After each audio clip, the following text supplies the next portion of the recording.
Welcome to Creative Juices. And today you have me, Camilla Udén, and you have Marcus Schilling. And we will interview Johanna Wallin. Welcome, Johanna. Welcome to the podcast. Thank you. We have also, you can find us in all the right places, of course. Our website, www.creativejuices.se. You can find us on Instagram. Is at creativejuices.se. You can find us on Spotify, on YouTube with also creativejuices.se. Is this Spotify thing going to be anything? I'm not sure. It's still a thing. Well, I've not got an account yet, but I will look into it. Yes, I will get you in there someday. Johanna, welcome to our pod. Thank you for having me here. I'm honored. And we want to know everything about you and your creativity. So where do you want to start? Tell us something about yourself. How about starting at the age of 7? Is that okay? That's a really good age to start.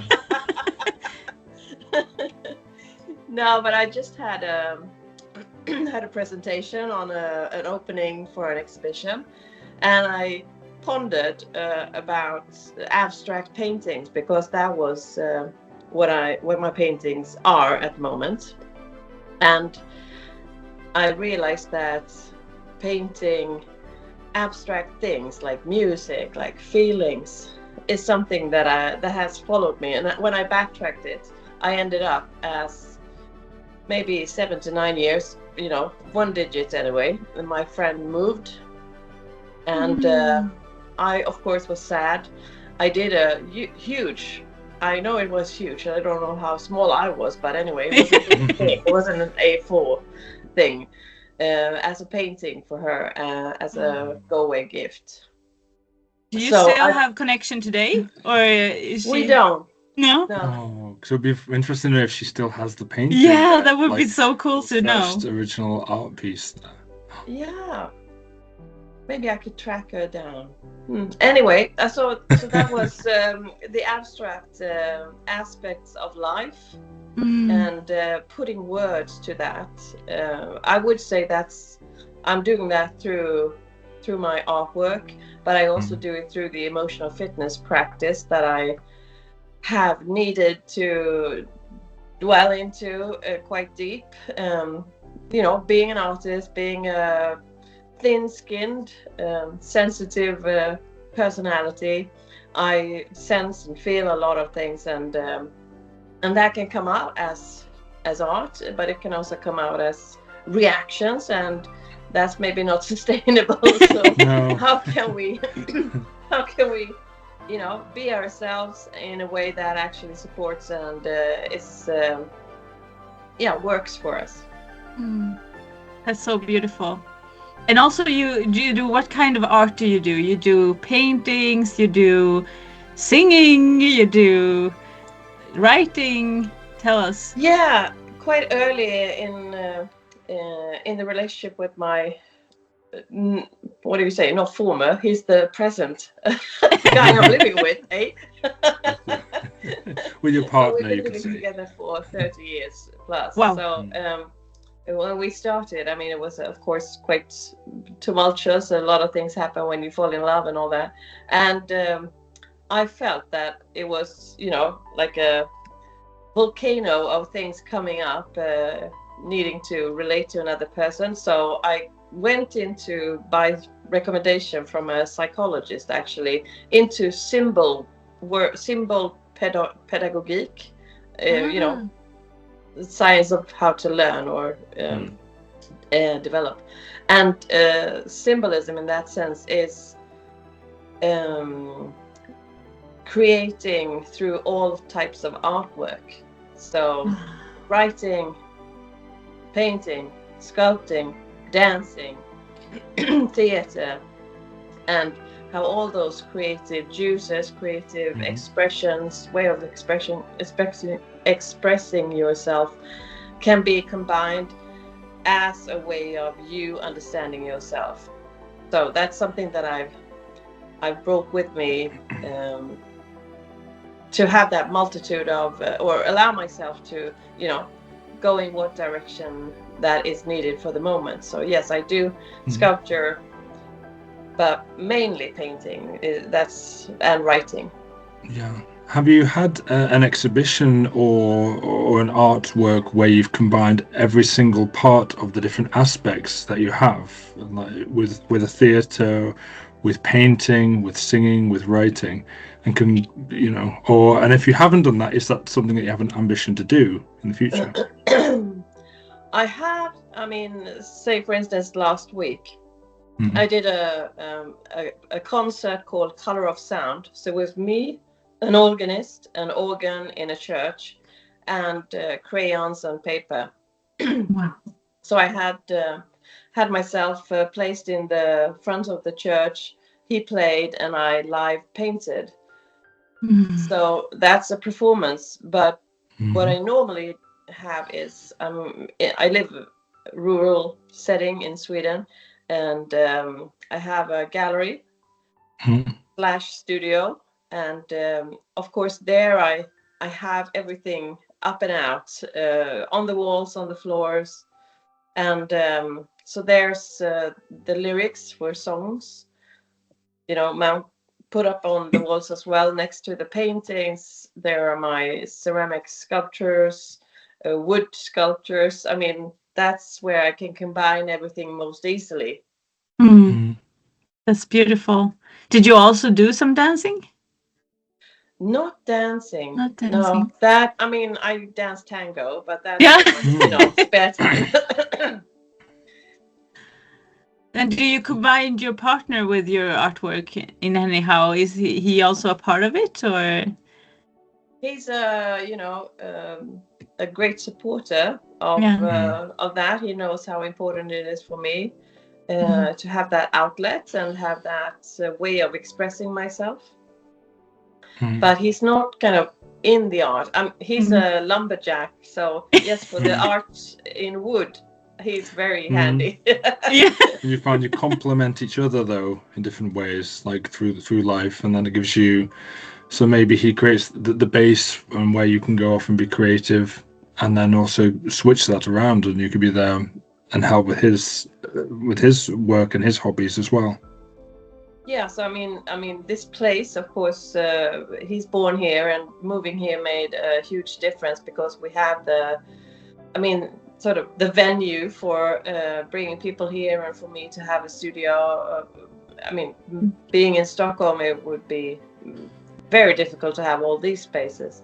And of course, he says that the personal development side to his life, of course, I've contributed hugely to that, for him to stay as open and creative as he is. That's really cool. Okay, so do you have a special setting or a special feeling when you get inspired, or when the creative juice hits you? Is there any pattern to that, or is it whenever, or how does that look for you?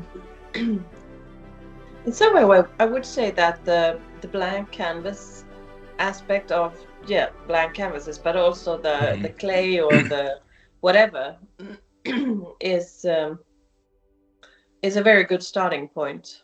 And I think that's part of what I've developed, that ability to manage the vulnerability of not knowing, of being okay with that uncertainty, and also in some way trusting that my creative juices will support me, and yes, I can feel the urge to express, and of course it's I wouldn't say that it's it doesn't pop up in the middle of the night for me to I need to go to the studio now. It's more often like a 9-to-5 thing. Okay. But we've just renovated or redecorated or just built my studio, so it's in the barn, but there are no cows there. It's just paintings now, and it was quite cold. So before, I didn't have the same opportunity to work wintertime. I mean, we get like minus 25 degrees here. Yeah. That's cool. So then the water with the pencils, no. Yeah, and it's like frozen in. They froze. I think that in a way could inspire you to another thing. I think I can get more paintbrushes and put them in and then freeze it and make it into a sculpture. But it would be a temporary sculpture then because it would melt eventually. That's an idea. Yeah. That's a creative idea you got. Yeah, I'll do that one. Yeah. Yeah. You're saying 9 to 5, so you find a time set for doing artwork, so it doesn't like hit you, as you're saying, in the middle of the night that you just have to go. You can sort of siphon that into, okay, now is the time to be creative. Yeah, I rarely have like set pictures in my mind. I more do it like in a intuitive painting. There might come pictures that I want to do this, but that's also a step away from the abstract inner painting aspect of my work. So it's I wouldn't say more difficult, but it's Can I describe the like process?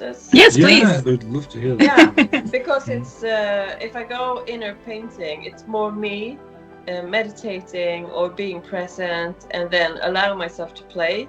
So it could be like I'm following, dust on the board or the paper, or and that becomes the line, and then that has created a composition, and then I fill that composition layer by layer, and just enjoy myself, playing with color until I find it's done. You never know when it's done, but I feel that it's complete, and I've got a composition of colors and so forth that is to my liking anyway. Yeah. But Wow. when it comes to the more non-abstract, I don't know what that is in English, föreställande.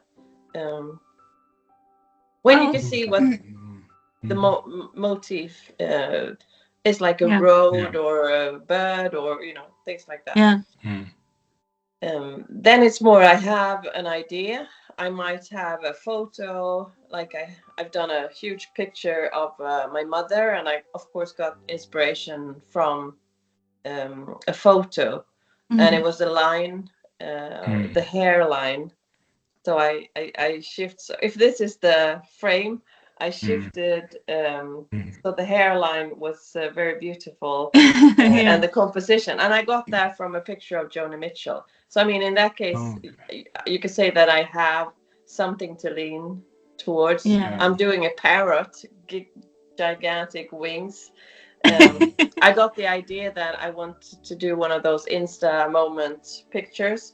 So the parrot wings are like stretched up like that. And of course, if you place yourself in front of that, you only see the wings. But if you move away, that's the parrot in full, Wow. So those are. Then I have like motifs that I'm interested in exploring and allow out. Yeah, and I like the way you put that, because there could be a lot of people who either study art or who want to draw, but who maybe are, let's say, trapped inside their own minds or their own imagination, and they're like, oh, art should be this way, or when I learned about it, the lines should go to this, and therefore they don't allow their imaginations to break free of these predefined concepts. And I think, as you're saying, the importance of playing, the importance of letting your imagination run a bit wild and different, because it's got to be a reflection, like a true reflection of yourself, and what comes from within yourself, only you can define whether it's right or if it's wrong. So I think that's an important part. I found the creativity, and you've expressed it very well in your explanation. We're definitely going to have that as a small Instagram short. Yeah. I think it was a great explanation of following the dust trails. Yeah, and we've talked about that before also, like how the playfulness actually also feeds into the creativeness of things. Like being playful before, or like you you talked about your improv, for example, where you play things, you are a doll suddenly, or you let adults become free and to just follow what's happening in the moment. Yeah. And I think it has to be in any kind of creative aspect. We have many things that are rigid in our life, and we have to look at where the flows and where the waves are, and to follow them to this crescendo of the wave and down, and not just like, oh no, this is normal in between here, so we have to stay here. Yeah, that's the boxing of realities instead of being out of the box, thinking weird things. I'm also thinking about it as if I'm looking at it with my emotional fitness eyes. You know, kind of stretch the sinus curve of life, allowing yourself more of the high energies and low energies, because you can't just go up, even if we wouldn't have liked to. If you stretch the rubber band, it goes both ways. And the vulnerability, I mean, as an impro artist, you know that there is, or maybe you sense it, I'll describe my own version of it. I sense it as that's the threshold that I need to allow myself to pass over, and if I look at it emotional wise, the vulnerability is one of the really high vibes. It's like happiness, love, you know, it's really high frequency. Yeah, it's a high frequency, and it's equally triggering our own survival modes as the low ones, like shame, depression, whatever. But allowing us and building that muscle to more easily pass over that threshold of the unknown, then the improvisation of that creative way of doing artwork, whatever artwork. So to me, that's the combination that I sense myself standing in front of that threshold, allowing myself, you know, hearing, why am I doing this? It's meaningless. No one will ever enjoy it. And just go to that place like, I have this need in my life to express this way, and say yes to that. I mean, the first tool in emotional fitness is pause, breathe, kind eyes. And to really pause, breathe, you know, look with kind eyes upon that situation, knowing that I'm here, I'm stretching myself more and more into that vulnerability, getting more used to it. It's not as raw now as it was when I started doing this. I mean, when I sang for the first time solo, I mean, it was a higher stretch. I was further out from the comfort zone into risk zone, into growth zone than I am now. I've done it before. It kind of comes more easily now and so on. But you've got to stand on the precipice of fear and dare to take that first leap out. And then when you realize, okay, it wasn't, you know, nothing happened, the world didn't end, you know, the people in the crowd didn't come and tear me limb from limb, it went fine. Then you can do it again. It's like, I can do this now. But think about how many people who don't dare to take the first step. The first step for them may be that they want to be an artist, they want to be creative, they maybe want to draw something, but they're just teared apart by the fear of, okay, people are going to judge what I do. And that's kind of, we want to address that as well. We talk to a lot of creative people, but we're hoping people who haven't dared to take that first step, they can understand that it isn't so dangerous. So what if we name the inner resources that you actually need to develop in order to allow yourself to be creative? So what you said is you need to manage your own fear. So if we name, what fear is it? Fear of not being good enough? Maybe. I mean, I'm just adding. You please add more. But I agree. Like fear one. fear of unacceptance. If we're breaking it down, like the idea of being rejected by a tribe for having ideals or going outside this box that doesn't fit in with what you perceive to be the tribe mentality. But it's all about perception. Fear of not fitting in, fear of being rejected. I'm just naming them here in order for them, as trolls coming out in the sunlight and poof, away they are gone. Yeah. So, and in that case, I mean, that's kind of the process that I try to describe, being on the precipice, on the threshold of just starting to paint or to be creative. I need to manage the fear of all those fears that we just described. So what would your process be? Like, okay, here I am, I have heart palpitations, I'm sweating, I'm feeling fearful. What do I do, Johanna? Take us through that. How do I? So it actually is that pause, breathe, kind eyes. Yeah. So I pause and I take a deep breath. So when you pause, I mean, what happens is that you actually put yourself in the heart-based way of being, because you are allowing yourself to recognize that I'm feeling fear. So one part of me is feeling fear, and another part of me, I choose to place myself like in a witnessing position. So that's kind of you stepping from fear, stepping or a step back from it into a more witnessing place. And next step, the breath. I mean, we know parasympathetic system kicks in. So deep breath. And as we breathe, connect, from here where the rattling, the self-doubt and all that happens into a awareness of the body. And as you said, the sweating, the heart palpitation, recognizing that, you can easily go up and say, oh, I shouldn't have, I'm 50 plus years, I should be able to manage this. Back in, another breath, down in your body, and the kind eyes are needed. But in order for you to put those glasses on the situation, you actually need space. So the pause and the breath, consciously allow yourself to widen the emotional, mental, inner space. I mean, otherwise it's like, trying to walk into a really tiny closet and shift. It's like very tight. I can't emotionally shift if I'm in a emotional closet. That's kind of good. That's really good. So you need to expand your awareness, and there the kind eyes upon the situation also allows you to, so I can let go of, say, fear of rejection. And I choose to do that right now.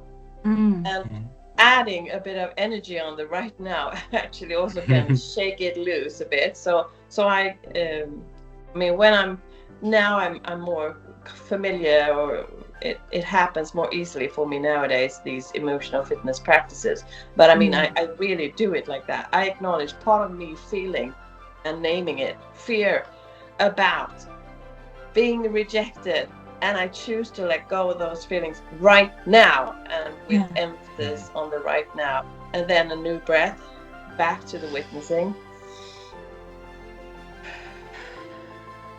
And opening up again that emotional inner space, putting very consciously the kind eyes back on, because otherwise it's easy again to kind of go up and get hijacked by the mind chatter. So I acknowledge feeling what now? I mean, I wonder, standing here in the witnessing, I can ask myself that, what else does other parts of me think and feel in this situation? Continue breathing, because I mean, the answer might not come straight away. So this is a fitness. This is we're doing it right now. This is where you get sore from working out. The emotions. I don't know what you would say is the next layer of feeling, but the surface layer is always also, I mean, it's of course interesting because it's the signal for you to recognize that you're feeling something. It is what gets you pausing, breathing in, putting on the kind eyes. But it's often more interesting what's below it. So what's the next emotional level? Like maybe shame comes up. I've done, you know, ugly pictures, and people have criticized me, and maybe it happened several times. So it's me that's the common denominator for this. I'm bad or whatever. Okay, maybe so I'm not enough, or yeah, like so what's the fear about not being enough? Is it? I mean, what's the emotion? What's I mean, I'm not being enough. It's what it's about. So what is it that you're feeling about maybe not being enough? Right. So is it shame? Is it, I mean, grief? If despair? Or it could just be like bored. It could be something that's not as I'm kind of a all or nothing person, or high vibe, low vibe person. So I'm not as often in the mid-range vibe feelings. So that's why I'm kind of going happy, depressed. That's me. But of course, there are those more mellow personality types. So just noticing that I'm you know, doing this all or nothing type emotional fitness gig right now. So just mentioning, not everyone is like me. I was wondering, I had a question before. You mentioned that you draw and or paint or sculpt, and it can be from a place where you're feeling shame. And I know you do a lot of abstract work.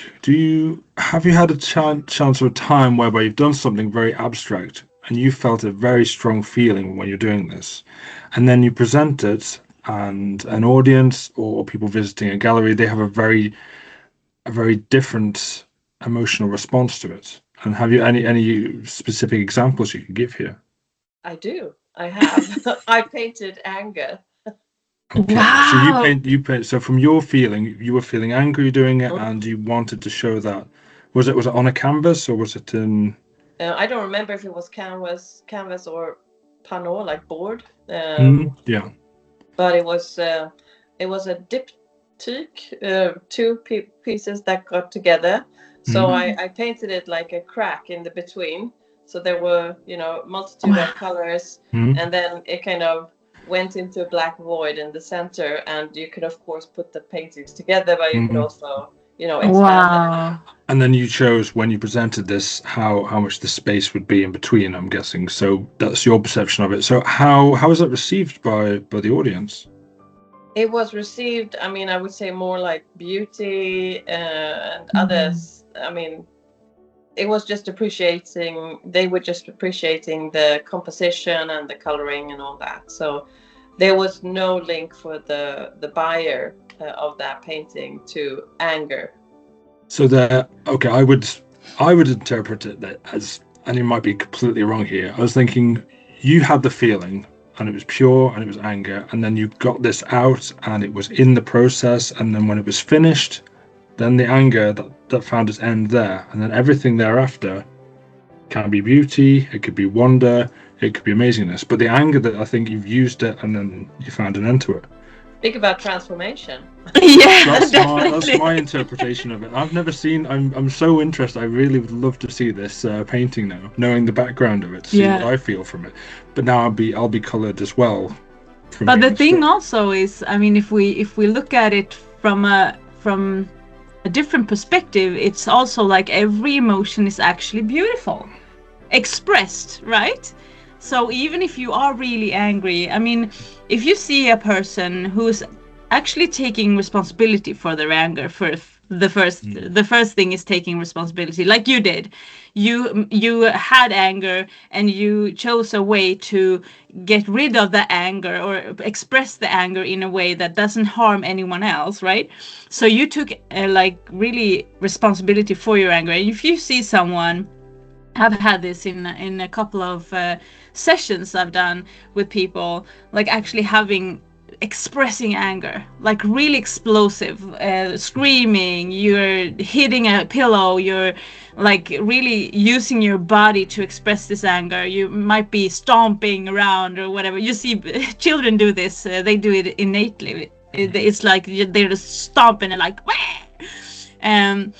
but it's beautiful to see, because it's an expression of something that they are feeling.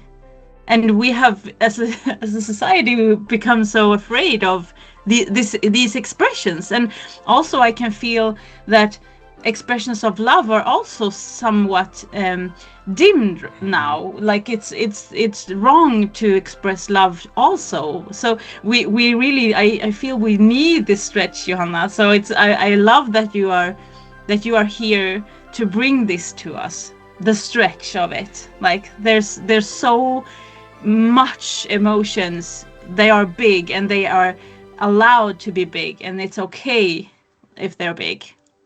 That's what I'm, I get really passionate about this. Yeah, and I mean, it's food for the fire isn't the way of saying it, but you know what I mean. That it's something that actually adds to our experience here. So if we were to allow as children the feelings, we would probably not have, stomach aches or headaches when we are stretching ourselves outside of the comfort zone, because it would flow. It wouldn't get stuck physically. So to me, it's when I have physical symptoms, I can often backtrack it for me back to when I have not allowed myself to feel things, when I haven't acknowledged the emotional aspects of situations that I've been in. It kind of accumulates, and when I, when my spirit or soul or whatever has like flagged, please feel this, and when I have not for long, it's gets to symptoms, and then it's hard for me to not allow myself to feel, because or at least that's how I do that interpretation. So the psychosomatic aspect of not just butterflies in the stomach, that's kind of in the present, but when things accumulate in the body and you feel that you're not in proportion reacting to the situation, it says that, okay, maybe I've 10 or 1,000 times before put a lid on those feelings. Am I ready now? Yeah, cool, let's pause, breathe, have kindness upon this, and allow the full range of those 1,000 times when I didn't express or allow myself to feel what I felt. Yeah, definitely. I can so much relate to that. I also do this kind of work with myself and also with others, just to allow, witness, be present with, and it really helps me as well. And I'm thinking of, I mean, if I go back to the emotional fitness modality, you could say, so it's the letting go of of feelings that are not the basis for who you wish to be in that situation. So I don't wish to feel shame and act as if I am, flawed, or I don't wish to act out my anger. I'm just here to feel it and express my truth. I mean, rage through heart is a way. I love that expression, Johanna. You told me that before. I really love that, because it's also going through the heart. It's also expressing, where are my boundaries? Because I find when I get angry, most of the time, someone has undeliberately gotten over some kind of boundary that I have, but I have not said it, or maybe I haven't expressed it right. And you feel it. Yeah, but I feel it because I get really angry. Like, why did you do this? And it's like, and taking the time to go through the heart, have rage through the heart, and actually say, hey, you, this happened. This is my boundary. I didn't know, and thank you for showing me, but this is actually, I need this. It's a very healthy reaction. And coming back to that, so the end,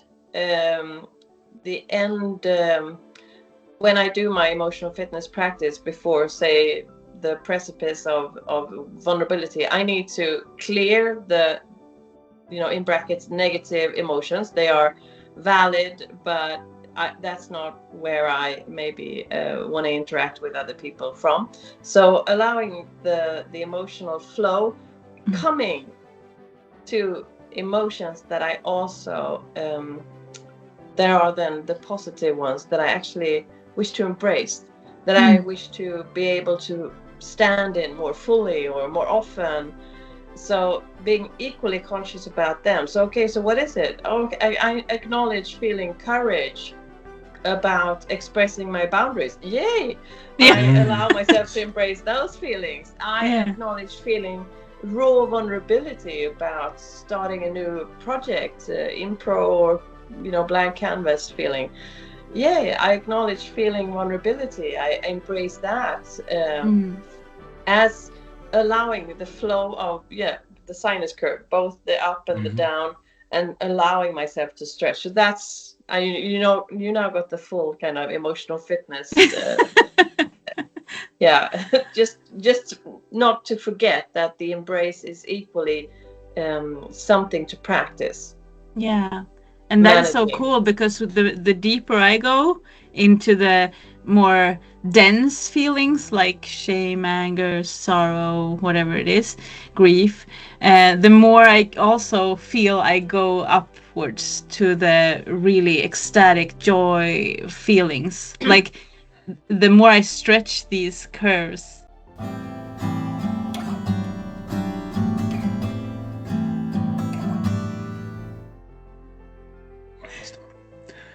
You talked before about painting your mother in a style like a Joni Mitchell style, and I think of the song she has, "Big Yellow Taxi," "You paved paradise to put up a parking lot," and that kind of adds to the idea as well of the waves. So we say like paradise, we say nature and its freedom can be anything, and you think of parking lots or parking spaces, they're like squares that are put in a place. Yeah, wow. And that's kind of like I find a metaphor there. So it's funny that you said it, like Joni Mitchell was an inspiration for the picture, and it was a half face there, because that's definitely blurring all the lines. And I think that all connects together in a certain way.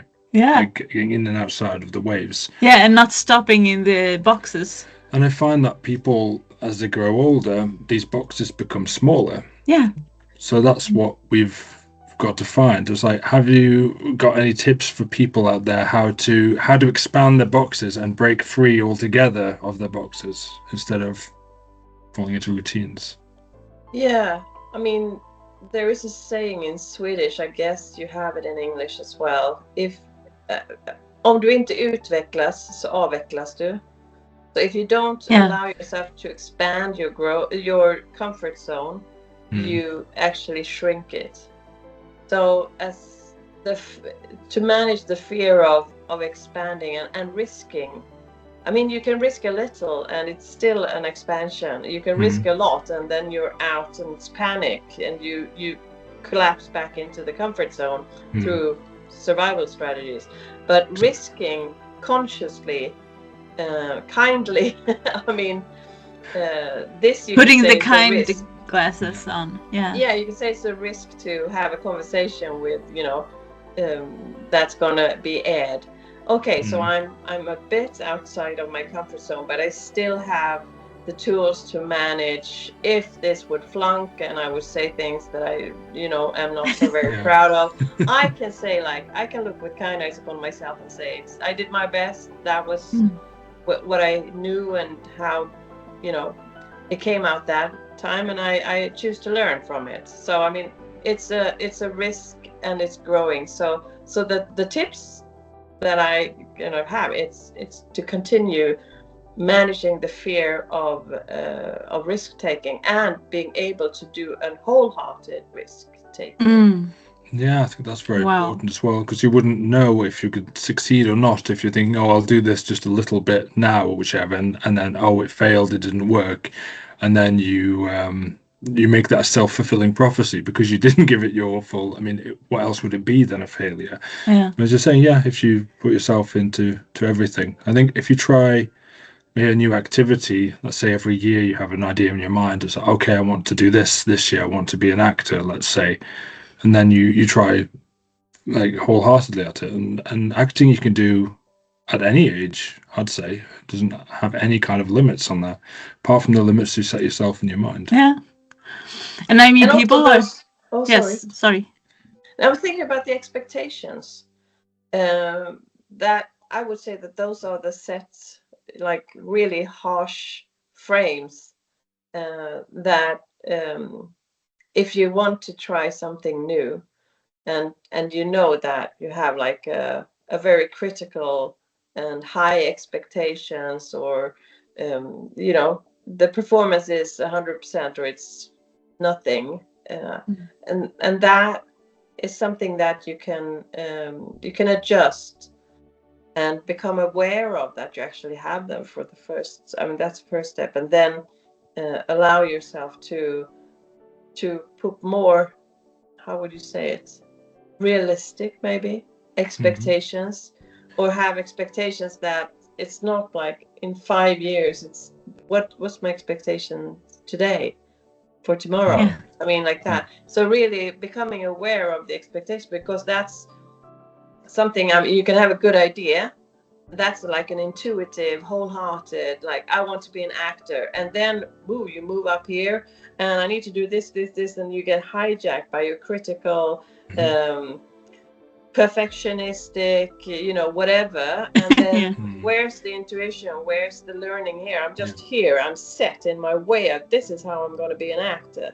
And becoming aware of that, and releasing, and coming into that, I wonder how I can become an actor, and I wonder what step is my next step on that path.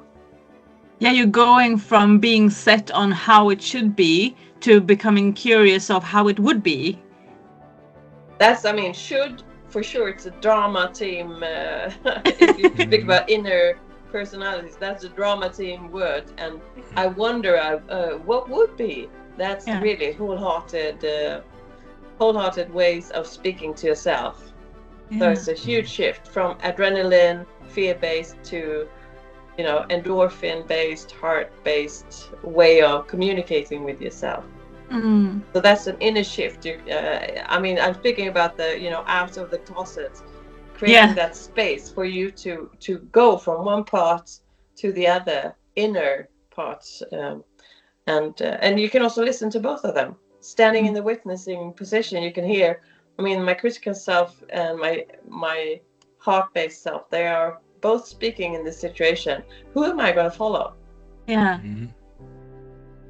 No, it's very logical. I think you need a mix of both, but obviously don't follow the shoulds. I think too much.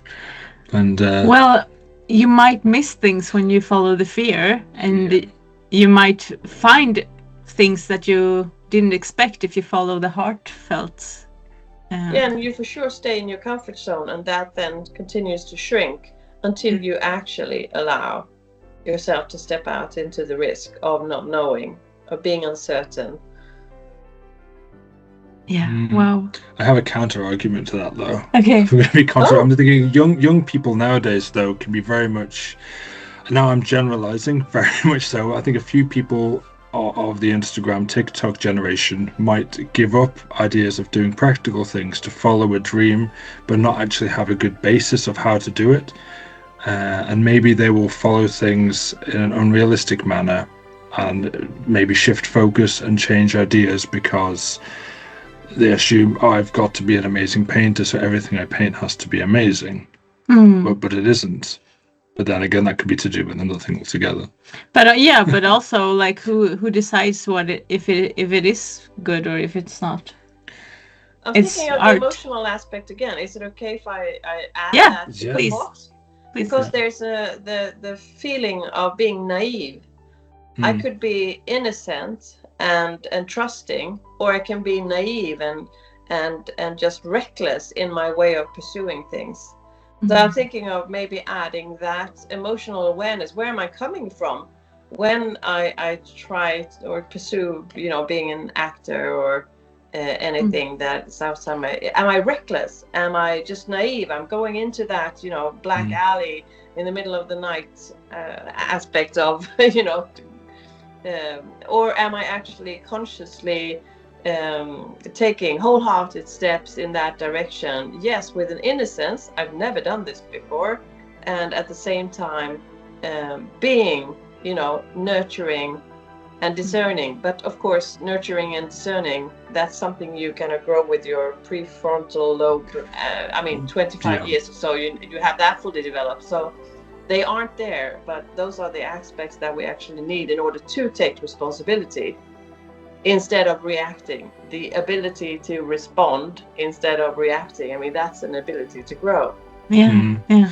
No, I agree, and it's also good to have important mentors and things around. I find as well. You're saying that people who are under 25 and do not have everything kind of 100% developed, but they have ideas and they may be slightly delusional. I'm just saying, from my example of having students in a kind of arts thing, which I do, we can get into another time, but to see them, they're thinking, oh, I should be further along with what I'm doing, and I should be more amazing than I am, or why can't people see how amazing I am?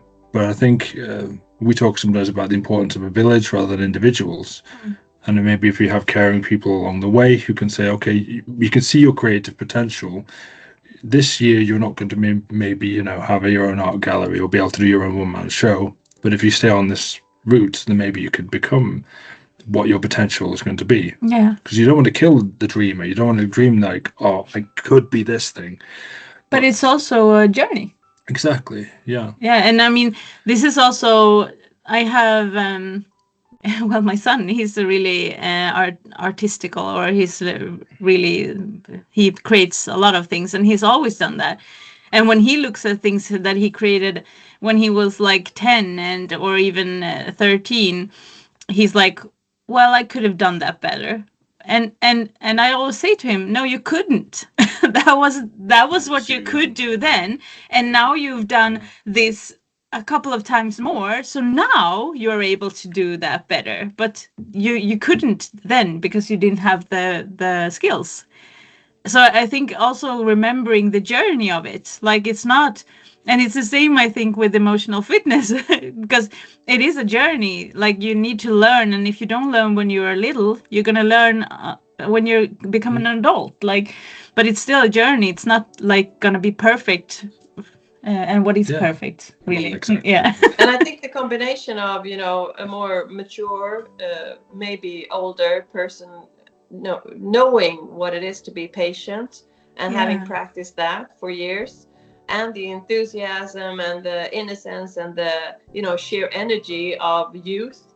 I mean, we need both here. Yeah. We need both in us, and we need both to be able to move us in directions that we wish to go as a society. So just knowing that we need all. I mean, the 4-year-old is perfect. It's 4 years. It's no judging. It's not 44. And the 44-year-old is perfect. And they combined are making us, see different aspects of life and inspire each other. Yeah, it's funny that we think of that as a concept, because imagine if we were very much like mathematical about it, and we decided as a society at exactly this age is the perfect age. But we know obviously that's ridiculous. It isn't so. We should say, like, yes, if you're 33 and 3 months old, you're going to have like a whole 1 week then where you're going to be perfectly understand everything of youthfulness and I have enough experience, and then in that week you'll produce your most amazing work. Yeah. If you thought like a expectations. Yeah. Exactly. It's like, and no one's gonna want to be 33 in 4 months. It was like, oh, it's all downhill after that. But if you think about a mathematical equation of looking at averages, there is probably a certain number. If you look at all the people who've created everything, it's like, okay, this is the mean average age of when they produce the most things. Well, I think it's different. I mean, if you look at Mozart, and you look at like all these young prodigies, and then you look at some people that write their first book and it's published at 60. I mean, I think it's like it's what comes forth in that moment, and some things are really attracted to some people, and some things are really attracted to other people. But I think, as Johanna was talking about, like we need it all. We need it all. And that's the community, right? That's the like. We do it together. Yeah. And the idea of like we can come up to a logical conclusion to what would be, but that's kind of like the joy of why and how we live our lives and how we have creativity and the creative juices, because it isn't that way. Yeah. And we would hate it if it was exactly this age. Yeah. We love that it is spontaneous, amazing, and people blossom and bloom at different stages in their life and create different things. I'm thinking of the podcaster. Was she 104 years old when she started her podcast? Yeah, Yes, right. I mean, yeah. that was so cool. Speaking about being outside and really comfortable, wholehearted, taking risks, and Yeah. just winging it. Yeah. That was so fun. Yeah. And I think she had actually the experience, and she also know that what the heck, why wouldn't I? Nothing. Like the risk of it. Yeah. Yeah. I think that really is a good sum up of our talk today. Yay! But yeah, it's been brilliant having you on. I'd love to have a chat again, because I think this hour has just it's flown by. Yeah. There's so much more to talk about. I'd love to talk about, actually, because I've been watching the the artwork behind your head and doing different interpretations of that a lot. I'd love to talk about that. But for our listeners and for our viewers, where can we find you on social media? Where can we find your artwork? If you're in the northern parts of Bohuslän on the west coast of Sweden, very nice area, I can recommend it highly. You are more than welcome to visit Gallery Håfors. That's H-A with a ring over and F-O-R-S. And there's my gallery, and it's also the studio where I work, and I'm very happy to invite people. Summertime, there are opening hours, and Easter is a big thing with Konstvandring. Wow. So then you have a lot of studios in the area to visit. Otherwise, I'm at Ledargymmet, where I do my emotional fitness practice, one-on-one or one-on-many, as afterwards or on different topics, the emotional fitness work, that is. So EQ at work is kind of what I'm interested in bringing in, not just IQ, but EQ as well. And so those are the main aspects. Of course, Facebook, LinkedIn, I'm happy to connect there. I guess you have a Swedish audience, and then the book, Here we go. Sätt färg på ditt arbetsliv, color your work-life canvas, you could call it. That's where I have shared my emotional fitness practice, the 3 basic tools, the pause, breathe, kind eyes, the acknowledge and let go that we started with the emotional flow and embrace, and then more practicing the presence in order to be creative and allow the vulnerability to grow as a muscle. So you can be courageous. You don't need to be, you aren't vulnerable if there isn't a need for courage. So those courage, vulnerability grow hand in hand. So that's where I am, I think. Yeah. Did I forget anything? I found your Instagram recently, so we'll put a link to the one on there as well. So we'll find you on all the social medias there. Yeah. And then you can watch your work, and we will put up some of your work in our website also, if you're okay with that. I'm happy to share the latest abstract work that I was speaking about. So if you want some photos of please. That. Yes, please send them to us. Wonderful. Brilliant. And for future guests or suggestions, you can find us at info@creativejuices.sc. Yes. And and this has been our interview today. Always these awkward endings, but yeah.